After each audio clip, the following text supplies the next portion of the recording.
So Emmy is going to be 3 months in a couple of days, and I wanted to talk about what breastfeeding looks like now. So if you are someone who is just about to start your breastfeeding journey, or you're starting it and you're like, oh my gosh, I don't know if I can keep doing this, you can. Hang in there. That's what I'm going to talk about today in the video. So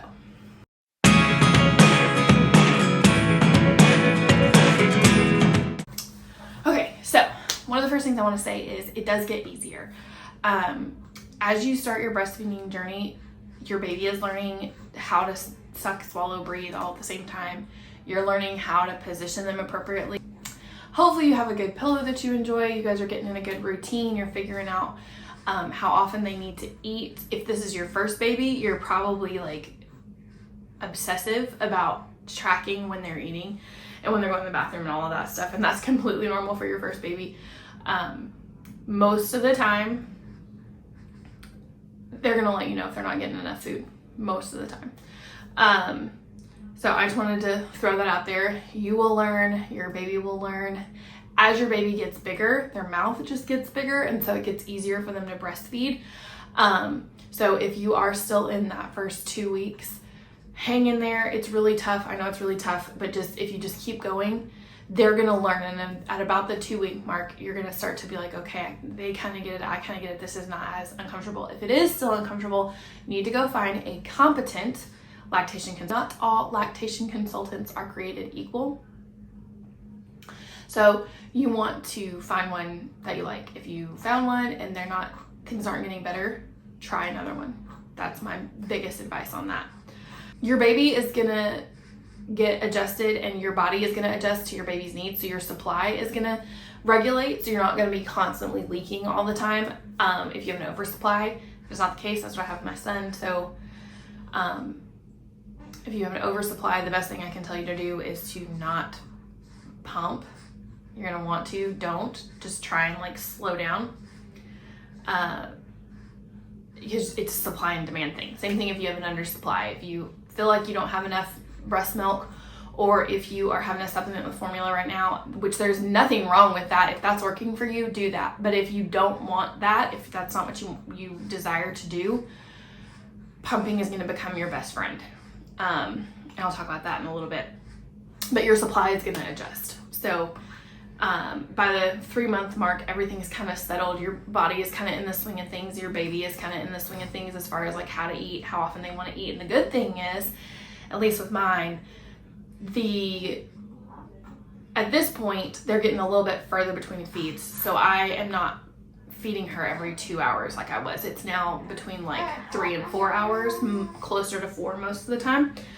And she's still sleeping through the night. She's sleeping pretty much, she goes to sleep around 9 and doesn't wake up until 7. I have to wake her up to feed her right now. That's probably gonna change at 4 months, but we'll get there when we get there. She's down here. So yeah, so having that extended period of time between feeds is just amazing. Like, it's just because it doesn't seem like a lot, but when they were first learning to feed, they probably took a lot longer. Now that they know how to eat, it's a little bit faster. And so not only are they done faster, but then you have more time between feedings. So it does get better. Just hang in there. When to use your pump. So I'm gonna talk about supply now. So if you are an oversupply kind of person, if you are making too much milk, do not pump. If you can help it, don't pump. You can hand express, which is basically, you just kind of grab and massage and just hand express, and to relieve some of the pressure if you're really struggling, because you don't want to have a clogged milk duct of any, like, that's just awful. That can lead to mastitis and a whole bunch of other stuff. So you don't want that, but you don't want to be emptying your breasts, because that's telling your body, hey, you need to make more milk. On the other hand, if you have an undersupply, or if you, at this point, because like I'm feeling really good now, so at this point, if you decide you're going to start working out, or your cycle comes back, some people will experience a dip in their supply with those two things. And so if it stays consistent, if it's a constant kind of dip or a lull, then that's when you would want to use your pump. And so what you would do is you would feed your baby first, and then when baby's done, you would pump afterwards. And all that's doing is just telling your body, hey, there's still a need for more milk. You need to make more milk. But yeah, if you have already gotten your period, that means that you've already ovulated once. So a lot of people think that, oh, I'm breastfeeding, I can't get pregnant. That is not true. If you've gotten your period, you've already ovulated. So if you're not intending on getting pregnant, you need to be either practicing, natural planning. So that's tracking your cycle, tracking your ovulation. You should understand your cervical mucus, all that jazz. Or you need to be using some kind of method of birth control if that's your plan. Or if you're like, girl, I have not even thought about having my significant other touch me and got you there too. Understand that. So just want to throw that out there. Some people think that, oh, you can't get pregnant if you're breastfeeding. Not true. If your baby is 3 months old or even older and you start having problems breastfeeding, lactation consultants are still there. You can still use them. So my biggest advice is if all of a sudden you start having this issue and you didn't know where it came from and you don't know what to do about it, contact your lactation consultant and see what they can do for you, because you don't know what you need to tweak until you do it. It could be a very minor thing, but they know what they're doing, and so they'll be able to kind of help you figure out what you need to do, and they're still available, so don't sleep on that. What I'm still using at 3 months breastfeeding. So I'm still using the milk collectors, which I talked about in my last video. It'll be linked below. It's kind of long, but it'll be linked below. I'm still using my Boppy.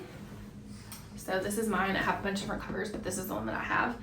And then Emmy started spitting up really bad, and so we have been using muslin blankets, these huge blankets, been using them as burp cloths.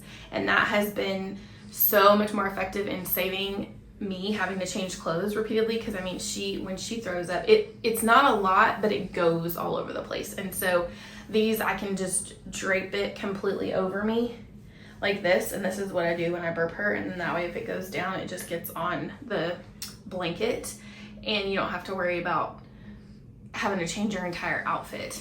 I still use my nursing pads because I still have a letdown, so if I'm not using my milk collectors, then I put the nursing pads in to catch that so that I don't have moisture in my bra, because you don't want to create an environment for thrush. You don't want to develop that, and so if you don't catch your letdown, then that can be an issue. My nursing nightgowns, I still love those. Those are my favorite pajamas. I wear them every night. If I don't have one clean, I get very, very sad.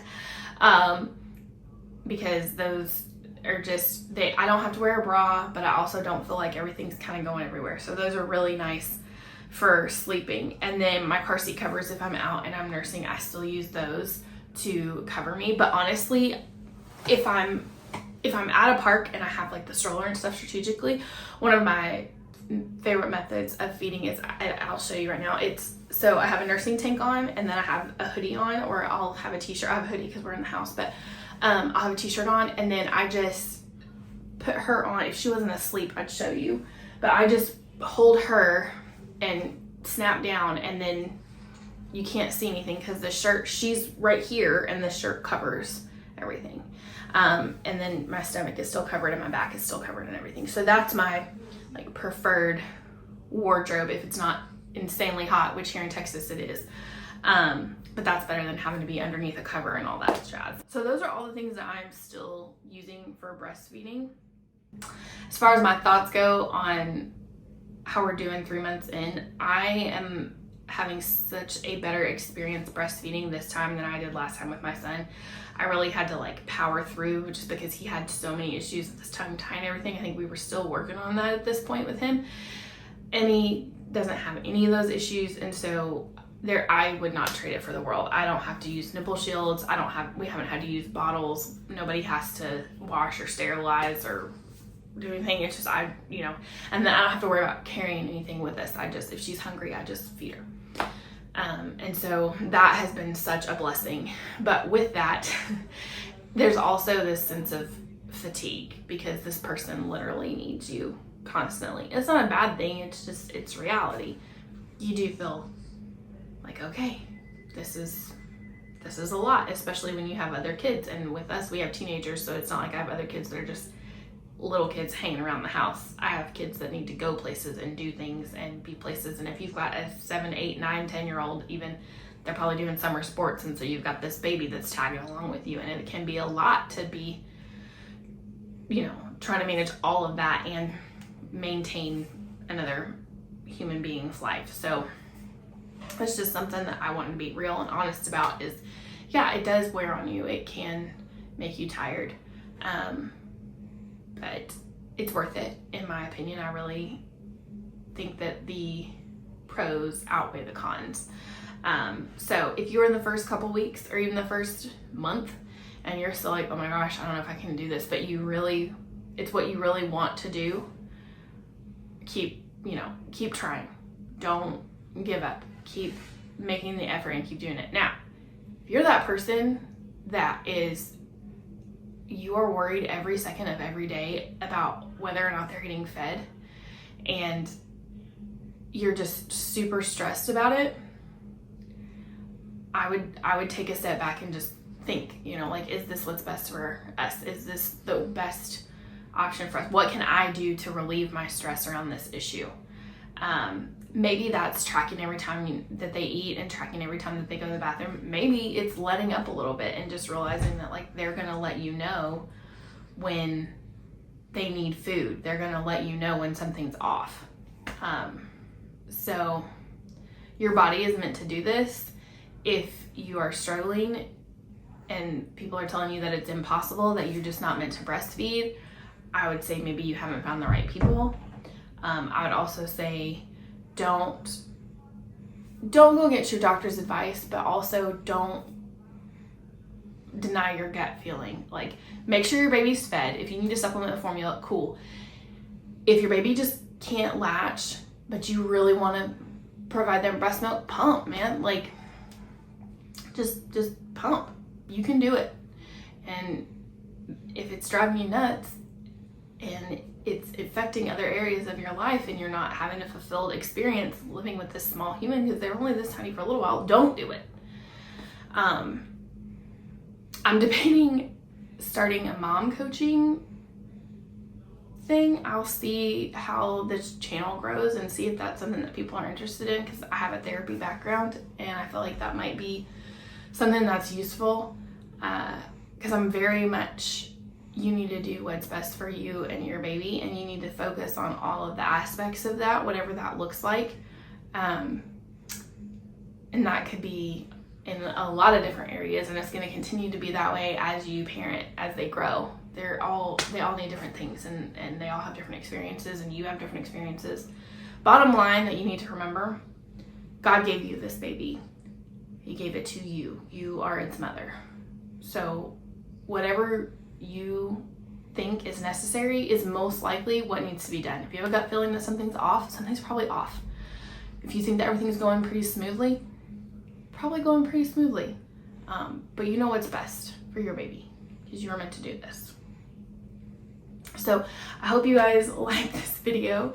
If you did, please give it a thumbs up and comment below if you're breastfeeding, if you're in the thick of it, or if you're just kind of debating on whether or not you want to breastfeed, or if you breastfed and you loved it, or if you did it for a while and you hated it. Just, I'd love to hear your thoughts, and I'm sure other moms would love to read some of the comments below about how other people experience breastfeeding. And so we'll talk to you guys later.